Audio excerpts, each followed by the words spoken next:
Okay, so we're here to talk about our service learning project, obviously. So let me get in that right away.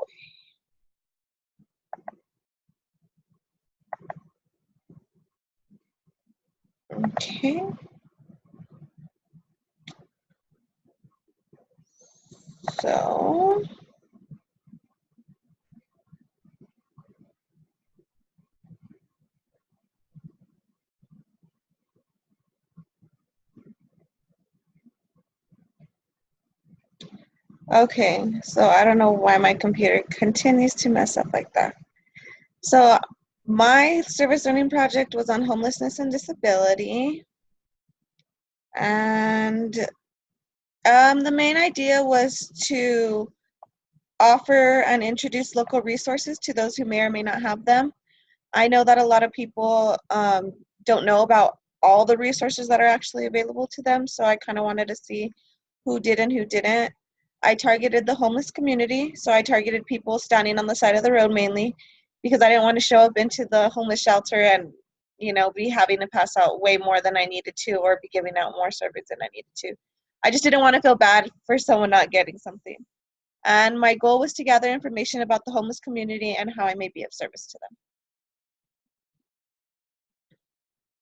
So what I used for this learning project was a water bottle, a hat, crackers, donuts, a first aid kit, pamphlets from the ISD office and work office, and a face-to-face interview.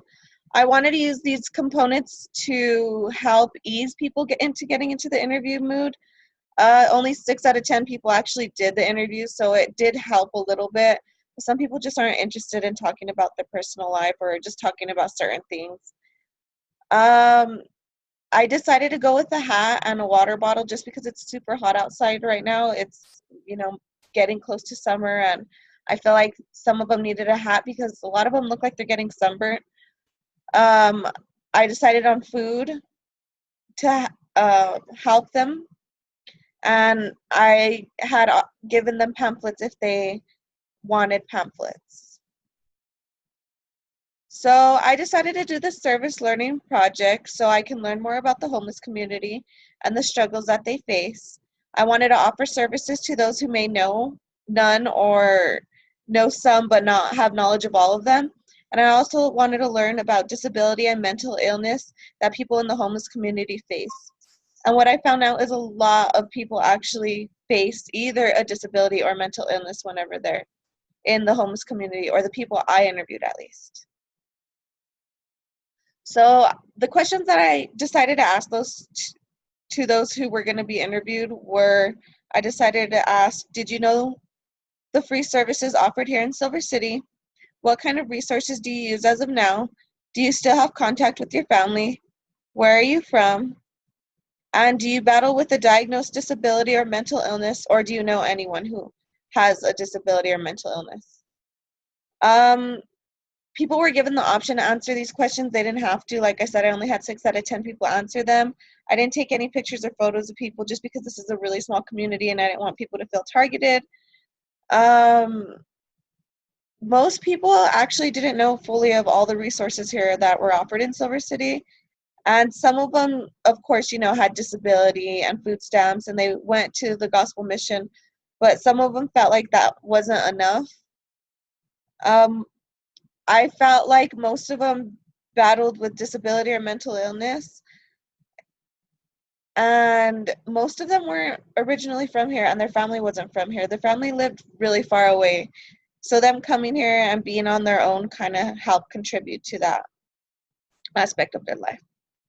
So the results of this, I had mixed results, but I had more more men than women involved in the study. 6 out of 10 people allowed me to interview them, and 6 out of 10 of them received some type of disability or social security benefit. But even though we might say people are homeless, they might have a home to go to. It's just that they don't have enough resources at that home. So sometimes they don't have food, they don't have enough clothing, they don't have enough stuff like that, because some of their social security benefits and disability checks only give them enough for their bills, especially when they're renting from someone or when they're doing things like that and they're not getting assistance from the HUD office or they're not getting assistance from other places. Um, 2 out of 10 were unaware of all the resources available to them. 10 out of 10 began to drink the water right away. So right away when I gave people these water bottles, that is the first thing that they opened up and started drinking. And most of them put the hats on too, which was really, really nice. 4 out of 10 people knew about services and they felt that they were no help. So they told me that they felt like they just didn't give them enough help or give them enough of what they needed. And they felt like even though that they had these resources available to them, they just weren't something that was helping them enough. 6 out of 10 people knew someone who had a disability or a mental illness, or they battled them themselves. Some of the mental illnesses which I found out were PTSD, anxiety, depression. I also found out disabilities like cancer. I found out that one of them had actually been attacked by a dog and bitten in the head, which not only caused her to have disability, but it caused her to have, you know, um, other mental illnesses. I had another one who was said that he couldn't get hired anywhere because of his back. He had a previous back injury and he was on disability, but his disability benefits didn't compensate for everything that he needed. And then I knew 6 out of 10 of them that visited the local ministry. And most of them visited the local ministry, and that is the number one place that people mentioned when I asked, what resources do you know in Silver City? So the results, one man that I talked to was 63 years old. He lived thousands of miles away from family and he was diagnosed with cancer. So he felt like some of these resources that were being offered to him for work and for things like that were not necessarily going to be beneficial towards him because he felt like he couldn't work anymore. He already felt like they were going to choose someone who was younger than him or want someone that wasn't sick. And whenever I gave him the water and the hat and the food, he was so hungry and so thirsty. He started eating and drinking stuff right away. Like, we went back and we had to give him more water because of how he had drank that whole water bottle by the time I had done the interview with him. And this particular man only knew of the gospel mission. He said he had been there a few times, but he wasn't actually getting other benefits like food stamps or anything. So he said he was going to look into that kind of stuff. Another person that I talked to was a woman. She was 56 years old and she had been in a previous accident. She said that she had gotten attacked by a dog and it had bitten and latched onto her head. And she was showing me the scars and stuff. And it's just amazing what people go through and what they can survive.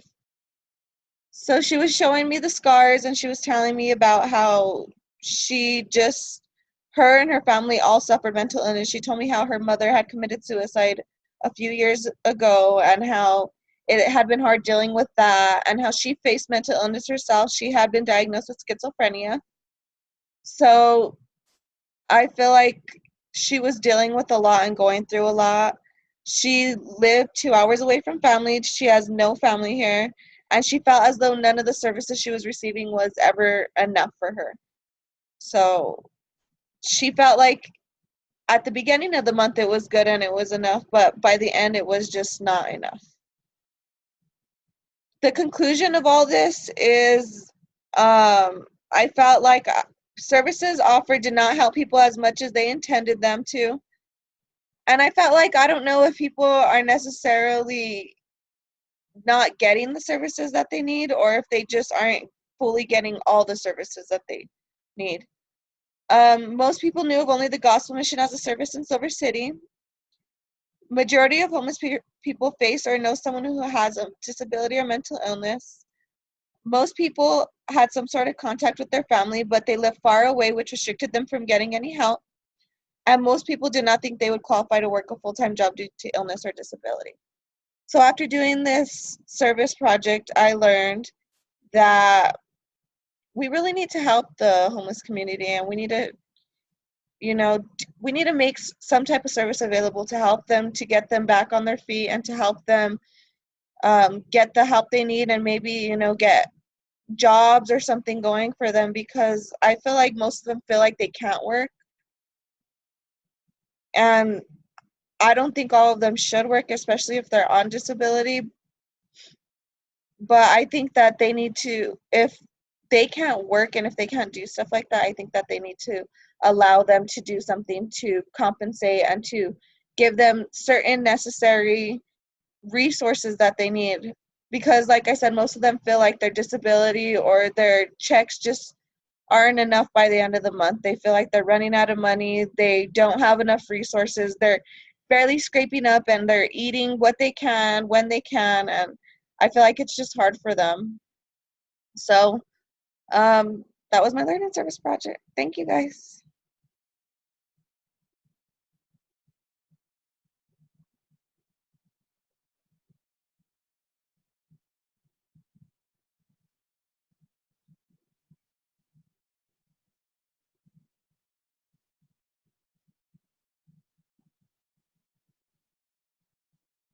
Okay.